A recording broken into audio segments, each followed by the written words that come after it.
One of the most common questions people ask me is some variation on, how can I overcome fear and take a chance?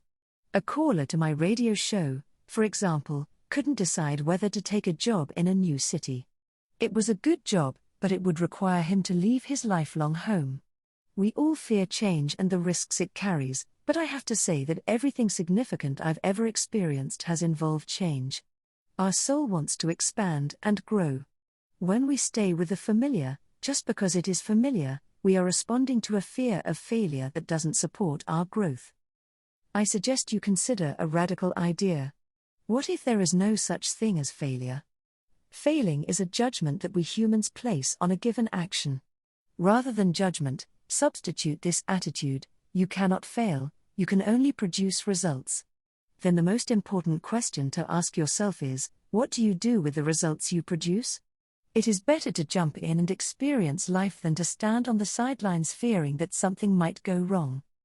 Consider for a moment what your original nature is like. As an infant, before you were ever subjected to the conditioning that leads you away from risks for fear of failing, your nature was programmed to learn how to walk. For a while you just laid down, then your nature said, sit, and you did. Then your nature commanded, crawl, and you obeyed.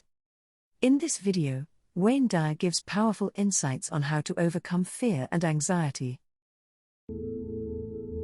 When you go to that place, when you do the meditation, and when you make what we call conscious contact with your higher self and with God, when you make that conscious contact, you shift from a belief in God or a knowing about God to knowing God. There's a very big difference between knowing about God and knowing God. Knowing about God is a belief. Knowing God is conscious contact. It's direct inner knowing.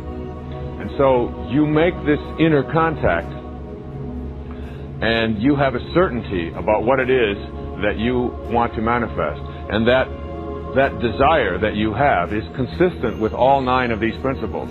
That it is based on unconditional love, and it's based on the power of attraction, and it's based on your higher awareness, and it's based on generosity and service and kindness. And then you are absolutely certain. And then you're able to detach because you're not really concerned about how it's going to show up. You see, your job in this whole business of manifesting, your job is not to say how and when. Your job is to say yes. Just yes. And then you let the how and the when take over. Now, when I say this, I know immediately what the ego part of us starts to think. I want it now. But I have to have it this way. But if I don't get it pretty soon, then I'm going to go broke. And then if this doesn't show up over here, then I'm going to have to go on welfare. And if I have to go on welfare, then and your mind starts playing all of these games about how terrible things are going to be if the person that you want to manifest doesn't show up the way you want him to show up, or if the child that you expect to have isn't showing up on time, or if the finances, or if the job, or whatever. And there's this push and this anxiety and this stress, which is based on fear and based on distrust. But you know, when you have this knowing, as it says in the Course, when you have this certainty, great things have no fear of time. You see, the universal intelligence doesn't operate in the parameters of time. Time is just our way of carving up the oneness. I was reading a story of Einstein as a young boy.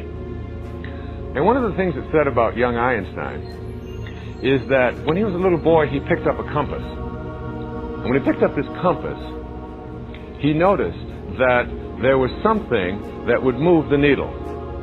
But he couldn't find anything in the compass that was moving the needle. And he was intrigued by what it was that would move the needle. And he would go and turn in a certain way. He'd make a 90-degree turn, and the needle would turn and face whatever direction it was that he was facing. and yet he hadn't done anything. And he was intrigued by what this force was, inside or outside, or what it was, that allowed this, what would make this needle move? That force, that universal intelligence, that thing that is nameless, that thing that we can't identify in the physical world, is the provider of all of the things that will manifest to you in the physical world.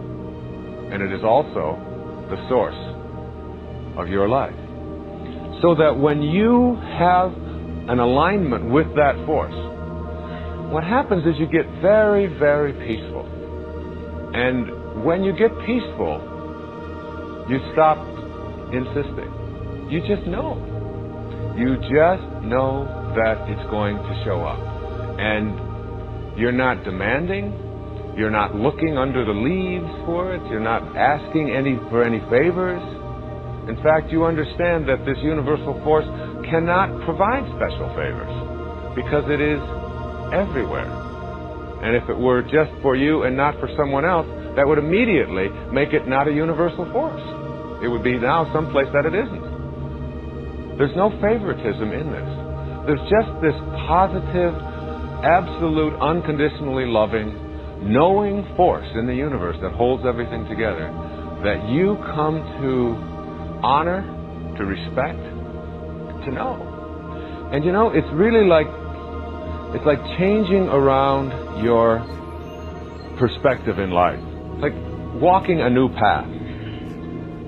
I've always loved this. I've read it many, many times in my talks.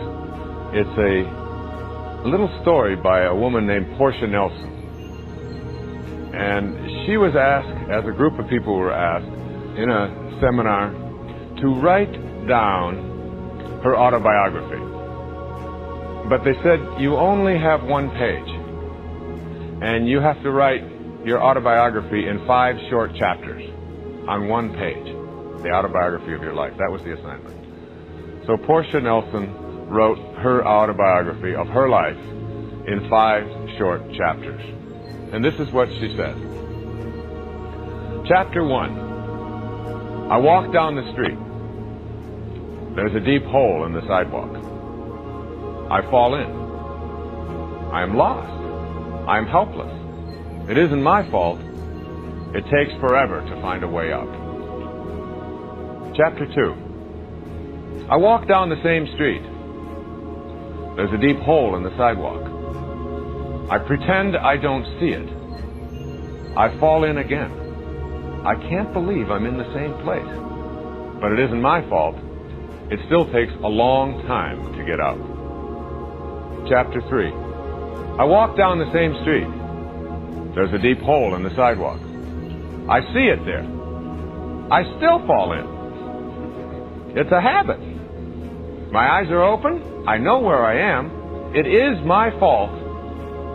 I get out immediately. Chapter 4.